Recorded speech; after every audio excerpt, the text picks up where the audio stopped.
பரவசமானேன் சுவாமி பார்த்து பார்த்து பரவசமானேன்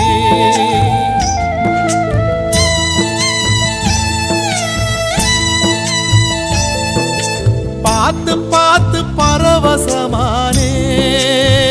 சுவாமி பார்த்து பார்த்து பரவசமானேன் காத்துப்பட்ட கற்பூரம் போலே ஓ பாதம் பார்த்து கரைஞ்சே போனே சேர்த்து வச்ச வார்த்தைய தொலைச்சேன் நான் பேச்சிருந்தும் தவியாதவிச்சேன் நேத்து வச்ச விரதம் இந்த உடம்பு கரைஞ்சு போச்சு உன பார்த்து வச்ச பொழுதே என் மனசும் கரைஞ்சு போச்சு நேத்து வச்ச